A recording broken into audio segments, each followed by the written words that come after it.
یعنی مغرب یہ کہتے ہیں نا کہ ہمارا جو گولڈن ایج ہے وہ عہد وسطیٰ، یعنی جس کو لوگ عہد ظلمت کہتے ہیں، اندھیرے کا دور، جو مسیحیت کا مذہب کا دور تھا، ہوں، اس سے پہلے یہ کہتا ہے ہمارا گولڈن ایج تھا وہ مطلب سنہری دور، اور اس ہوں، میں سارا عقلی علوم کو فروغ ملا، افلاطون، ارسطو، سقراط، بقراط، ان سے پہلے ہوں، جتنے فلسفیوں کے نام آتے ہیں ان کے بعد بھی. پھر اس کا تو کہتا ہے ہمارے ہاں تو اندھیرا چھا گیا، مذہب آ گیا، دین ہوں، آ گیا، مسیحیت آ گئی. اچھا، اس مسیحیت کے دور میں اسلام مغرب میں آیا نا، یعنی عرب میں حضرت محمد صلی اللہ علیہ وسلم جب تشریف لائے تو یہ ہوں، مغرب میں ان کے بقول کیونکہ دین کا دور تھا، ان کے ہاں مسیحیت کا دور تھا، اس کو کہتے ہیں عہد ظلمت ہے. تو اس دور میں وہاں پر بہت یعنی علم کلام وجود میں آیا. لیکن میرا سوال صرف یہ تھا نا کہ یہ جو متکلم مسیحی ہے وہ بھی خدا کو مانتے ہیں، مسلم متکلمین بھی، ہم فلسفیوں کی بات کر رہے تھے. جو خالص فلسفی ہے، جو دین، دھرم، مذہب،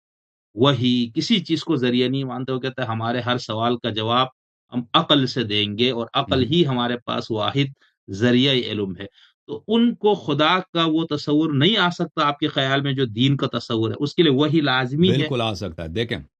دیکھیں، لیکن اس کے لیے دیکھیں یہ عجیب ہے. دیکھیں کیا، م، دیکھیں ان مسائل میں تو اللہ تعالیٰ نے دیکھیں ہمارے مذہب میں، شیعہ مذہب میں عقل کی کتنی تعریف ہے. کچھ احادیث میں نے کل پڑھے تھے اپنی تقریر میں، آپ نے شاید دیکھا ہوگا کہ العقل ما يعرف به الرحمن ويكتسب به الجنان. امام جعفر صادق علیہ السلام نے فرمایا کہ اللہ کی معرفت ہوتی ہے عقل سے، لیکن عقل اس وقت اللہ کی معرفت حاصل کرتا ہے کہ کوئی اس کو بتا دے. ایسے بیٹھے بیٹھے، ٹھیک ہے نا، اس کا اپنا بیک گراؤنڈ کیا ہوا، اس کا اپنے پہلے سے کیا بایسیز، کیا تعصبات انسان کے ذہن میں ہے، وہ کیا خدا تک پہنچ سکتا ہے؟ تو یہ میرے لیے کلیئر نہیں ہے. ٹھیک ہے نا، میں اس کا واضح مثال یہی ہے، ویسٹرن آپ کے فلاسفرز ہیں کہ یہ کیوں نہیں پہنچ جی سکے، بالکل. کیوں نہیں پہنچ سکے. ٹھیک ہے نا، میں سمجھتا ہوں اس کا وجہ یہ ہے کہ عقل گرچہ ایک چراغ ہے، لیکن اس کے سامنے اگر آپ مٹیریل رکھ دیں، گولڈ اور تراب، سونا رکھ دیں اور گندگی رکھ دیں، تو وہ پہچان لیتا کہ یہ سونا ہے اور یہ گندگی، یہ صحیح ہے غلط ہے. اگر نہ رکھیں وہ خود اب تلاش کرے، سونا دریافت کرے، ہو سکتا ہے کبھی اس کو سونا مل جائے، ہو سکتا ہے کبھی سونا نہ ملے اس کو. ٹھیک ہے نا. تو عقل کے سامنے عقل بذات خود ایک چراغ ہے، لیکن اس کی ایک محدودیت ہے. اس کی محدودیت کیا ہے کہ اگر اس کو بتایا جائے کہ قضیہ ایسا ہے، ایسا ہے، ایسا ہے، ٹھیک ہے نا، A is B, B is C, therefore A is C, اگر اس کو یہ بتایا جائے تو وہ بتا دے گا ہاں بات آپ کی صحیح ہے. اگر یہ نہ بتائیں عقل کو، اس کو ایسے ہی ترک کر دینا، تو وہ متحیر رہ جاتا ہے، حیران رہ جاتا ہے. پھر وہ اس طرح نہیں ہے کہ وہ دریافت کر سکتا ہے کہ واقعاً اپنے سے دریافت کرے کہ اے ایس سی. تو عقل کو ہمیشہ ضرورت ہوتی ہے. یعنی ہم نہیں کہتا کہ عقل تعبدن، تعبد کا مطلب یہ ہے کہ ایسے ہی قبول کر دے، پتہ ہے نہیں کہ سچ ہے یا نہیں، کہہ دے کہ نبی نے فرمایا صلی اللہ علیہ وسلم اللہ ہے تو اللہ ہے. ٹھیک ہے نا، ہم یہ نہیں کہتے کہ حدیث میں لکھا ہے کہ اللہ ہے تو اللہ ہے تب قبول کرو، نہیں.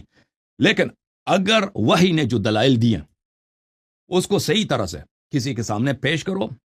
اور وہ اس کو سمجھے، تو انکار کا کوئی گنجائش نہیں رہتا، انکار نہیں کر سکتا. اگر وہ انکار کرتا ہے تو اس نے سمجھا نہیں ہے، یا پھر اس کے کوئی اور ذاتی پرسنل پرابلمز ہیں کہ اس کو پتہ ہے کہ بات صحیح ہے لیکن پھر بھی انکار کرے گا. ٹھیک ہے نا. تو عرض یہ ہے. تو جی علامہ صاحب، تو آپ یہ فرمانا چاہ رہے ہیں کہ عقل کے پاس کوئی مواد ہو تو وہ نتیجے تک پہنچتی ہے، تو اس مواد سے مراد یعنی ہم اب الہات اور مذہب کے تناظر میں بات کر رہے ہیں، تو ایک دین اسلام جو خدا پیش کرتا ہے، قرآن میں جس خدا کا تصور پیش کیا گیا، اس تصور کو لینے کے لیے عقل کو وحی کی ضرورت ہے، آپ یہ فرما رہے ہیں. اگر نہ بالکل، اس ہو کے تو وہ خدا آرگیومنٹس کو نہیں بھی، آ اس کے سکتا. آرگیومنٹس کو بھی سمجھنے کے وہ کو تو بات کی دریافت کرنے بات کے ہے لیے، اس پہ. سمجھنے کے لیے عقل کی ضرورت ہے. اور پھر یہ بتایا جائے عقل خدا کو کہ اس خدا کے کیا صفات ہیں، اور اس خدا کے کیا صفات ہیں. اگر آپ عقل کو بتائیں نا کہ خدا ایک ہے، پھر اس کا بیٹا ہے، اس کا بیٹا ہے اور وہ تین ہے، اور روح القدس ایک بھی ہے، تین بھی ہے، تو یہ تو عقل کبھی قبول نہیں کرے گی بھائی. یہ تو بھائی لازمی بات ہے، عقل کہے گی کہ وہ ایک بھی ہے، تین بھی ہے، اور اس کا بیٹا بھی ہے، وہ ہم جیسا ہے.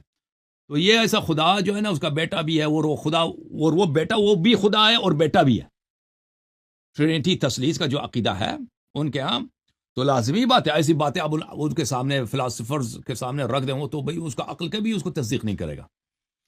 دنیا جائے گی تصدیق نہیں کرے گا نا. نہیں. صحیح صحیح صحیح، لیکن آپ یہ فرما رہے ہیں نا کہ یعنی میں مثال میں کہتا ہوں میں وہی کو نہیں مانتا ہوں یا میرے پاس وہی نہیں ہے، ہوں،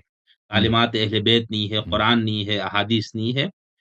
اب میرے پاس صرف عقل ہے جس سے میں، تو کیا میرے عقل میں یہ صلاحیت ہے کہ میں اس عقل سے بعین ہی اسی خدا کی معرفت نہیں، حاصل کروں جو قرآن میں ہے؟ ابدا، نہیں. ابدا، ابدا، ٹھیک. آپ کو اگر بتایا جائے قرآن اور اہل بیت علیہ السلام کی تعلیمات بتایا جائے گا، آپ کی عقل فوراً شہادت دے گا یہ صحیح ہے، یہ صحیح ہے، لیکن اگر کوئی بتائے نا، ایسے بیٹے بیٹے آپ ان دقیق باتوں کو کہ جو بہت ہی واضح بھی ہیں، یہ عجیب ہے واللہ، عجیب ہے، بہت واضح بھی ہیں لیکن عقل ان کو نہیں دیکھتی، لوگوں کو نظر نہیں آتی جب تک نہ بتایا جائے، ٹھیک ہے نا، یہ باتیں بڑی واضح ہیں، لیکن اس میں ایک تنبیہ کی ضرورت ہے، ایک کسی کا ہاتھ لینے کی ضرورت ہے کہ آپ کے ہاتھ کھینچ کے آپ کو پہنچا دے کہ دیکھو حق یہ ہے، آنکھیں کھولو، جب تک وہ نہ ہو تو خود بخود سمجھ نہیں آتی جی، آپ خطا صحیح کریں گے، صحیح اشتباہ صحیح، کریں بہت گے، شکریہ. جی ہاں، صحیح، بہت شکریہ. اچھا سر، اس میں دو سوال میں آپ سے کرنا چاہوں گا. ٹائم ہے آپ کے پاس؟ میں ایسے ہی خام میں خواہ. خادم ہوں آپ کا، بسم اللہ بسم اللہ. تھینک یو تھینک یو، بہت شکریہ سر. اچھا، ایک تو سر یہ سوال ہے نا، آپ نے جیسے فرمایا کہ اگر یہ کہا جائے تثلیث کا تصور دیا تو عقل اس کو ریجیکٹ کرے گی، جی تو ہاں، کیا جو اس وقت دنیا کی سب سے بڑی آبادی اور بہت عرصے سے مسیحیت، یعنی پولوس کے بعد سے چلو مسلمانوں کو یہ کہنا ہے کہ تثلیث کا عقیدہ انہوں نے گڑھ کے دیا، تو ان سے لے کر آج تک جو کھربہا انسان اس دنیا سے گزرے، اربوں گزرے ہوں گے، وہ سب کے سب عقل سے عاری تھے؟ ایک تو یہ. دوسرا جو ہے، اگر خدا جو اسلام کا خدا ہے وہ عقل سے نہیں دریافت ہو سکتا، تو کسی ملحد کو جو خدا کو ہی نہیں مانتا، اس کو کن مسلمات عقلیہ کے ذریعے خدا کے اقرار کی طرف لایا جا سکتا ہے؟ سوری میرا سوال تھوڑا لمبا ہو گیا. تو جو دیکھیں، اگر لوگ اکثر لوگ باطل پہ ہوں، یہ تو کوئی تعجب نہیں ہے، یہ اگر لوگوں نہیں، کو عقل خطا ہو کہ عقل کبھی تو انہوں نے رہنمائی کر سوچا بھی سکتی نہیں ہے. ہے کہ بھئی یہ خدا ایک بھی ہے، تین بھی ہے، بیک وقت، ٹھیک ہے نا، یا ہندو حضرات ہیں یا بدھسٹ حضرات ہیں یا کمیونسٹ ہیں،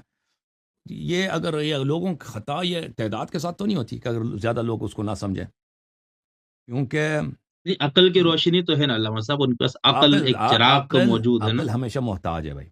میں نے عرض کیا عقل کے ساتھ دیکھیں، آپ وہ تو بیٹے ٹھیک ہے. بیٹے کوئی ایسے ہی کوئی آپ کو بتائے نا، آپ بیٹے بیٹے کوئی ایسی چیز مثلا کوئی تھیوری نکال دے فزکس وغیرہ، یہ تو نہیں ہوتا نا، اس طرح تو نہیں، وہ مقدمات آپ کے سامنے رکھیں گے تو کہہ دیں گے آپ یہ صحیح یا غلط ہے، عقل کا تو یہی کام ہے، عقل کا کام ہے تمیز، عقل کا کام ہے تمیز کرنا، اس کے سامنے آپ مقدمات رکھ دیں، استدلال رکھ دیں، عقل تمیز دے گا یہ بات صحیح ہے بات غلط ہے، عقل اس طرح نہیں ہے کہ اس کو ایسے ہی غیب سے وہ نکال کے آپ کو دے دے، ٹھیک ہے نا، صحیح یہ ایک بات، دوسری بات یہ ہے کہ ہم نہیں کہتے کہ عقل سے، دیکھیں عقل سے خدا کا اس بات یا اسلام کا اس بات بالکل عقل سے ہوتا ہے، لیکن اس عقل کو اگر سامنے اس کے سامنے وہ اس بات خدا اور خدا کی عظمت اور خدا کے اوصاف کے دلائل بتائے جائیں، اگر دلائل نہ بتائے جائیں نا تو عقل ہمیشہ خطا کرتی ہے، کیونکہ عقل جو ہے، کیونکہ ہم مادی دنیا میں رہتے ہیں، ہم اجسام کی دنیا میں رہتے ہیں، وہ عقل جو ہے اپنی وہم کے تابع، توہمات تخیلات کے تابع وہ ایک فرضی خدا بنائے گا،